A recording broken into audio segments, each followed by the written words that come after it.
ساری کائنات کو بنانے والا کون ہے؟ نبیوں کو نبوت دینے والا کون ہے؟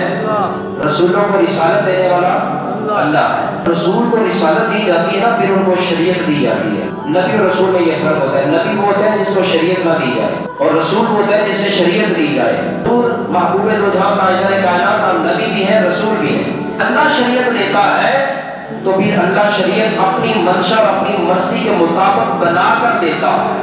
ایک اسٹوڈنٹ ہے نا 9th یا 10th کا یا اوپر والی کلاس کا، وہ سارا سال سلیبس اسٹڈی کرتا ہے۔ ایگزام کا وقت ہے نا، بورڈ ہوتا ہے ڈپارٹمنٹ، وہ پیپر تیار کر کے وہ بچے کو دیتے ہیں کہ یہ تو نے حل کرنا ہے۔ ایسا ہوا ہے کہ ڈپارٹمنٹ بچے کو کہہ دے کہ اپنی مرضی سے جہاں سے تیرا جی چاہتا ہے سوال کرنا، جہاں سے جی چاہتا ہے اس کا جواب نکلے اور وہ تیرا پیپر ہو جائے۔ ایسا نہیں ہوتا، تو تیار کر کے کہتے ہیں کہ اس کے مطابق جواب نکلنا ہے۔ کسی رسول کو شریعت دیتا ہے تو سارے احکام اللہ خود بنا کر نبی کو پیش کرتا ہے کہ یہ میں نے دے دیے، یہ امت کو سکھاؤ تاکہ امت اس کے مطابق زندگی بسر کرے۔ جب محبوب نبی کا معاملہ آیا تو یہ خالصتاً اللہ کا حق تھا۔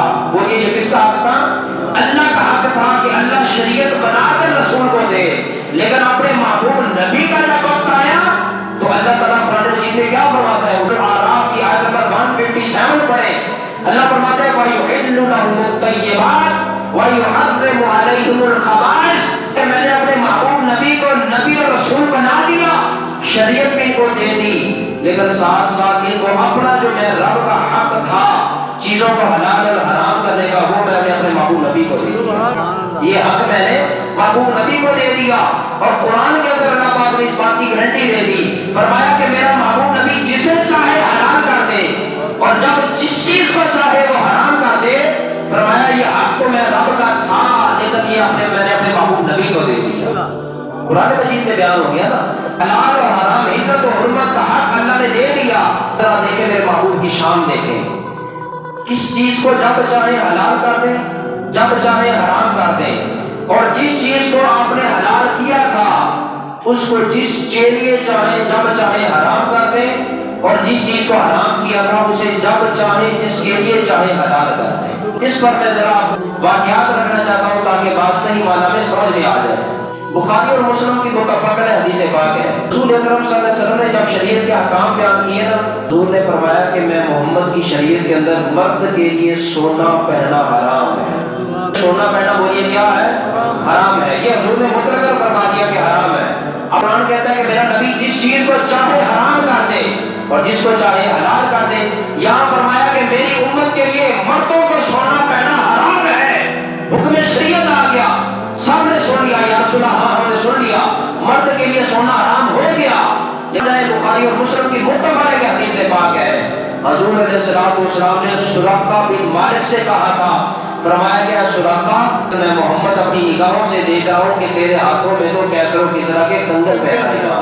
یہ واقعہ آپ نے علماء سے سن رکھا ہوگا، میں اختصار کے پیش نظر کہہ دیتا ہوں۔ حضور جب مکہ سے مدینہ کی طرف بڑھ رہے تھے اور دشمنان رسول جو تھے انہوں نے پیچھے لوگوں کو لگا دیا جاسوسی کے لیے کہ محمد کی خبر لے کے آؤ کہ محمد کہاں ہے۔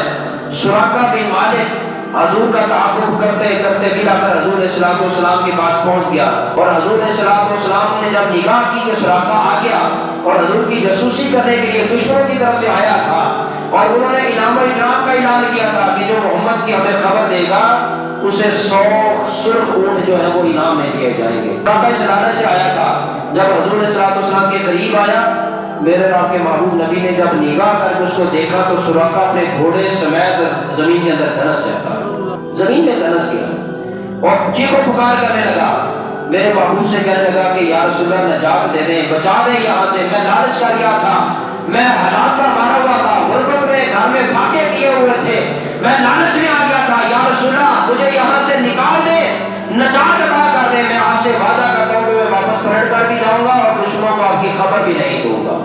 جب اس نے کہا نا کہ میں حالات کا مارا ہوا تھا، غربت ہے، جب حضور سے وعدہ کر دیا واپس پلٹنے لگا، نبی نے اس وقت فرمایا تھا، فرمایا سراقہ تو حالات کی طرح میں محمد اپنی نگاہوں سے دیکھا ہوں کہ تیرے ہاتھوں کے اندر کو کیسر و کسرا کے سونے کے کنگن پہنائے جا۔ پھر حضور علیہ السلام کی حیات مبارکہ گزر گئی، سیدنا صدیق اکبر کا زمانہ آیا، وہ گزر گیا، حضرت عمر بن خطاب کا زمانہ آیا، جب جا کر ایران فتح ہوا اور مال غنیمت مسجد نبی میں لا کر ڈھیر کیا جاتا ہے، حضرت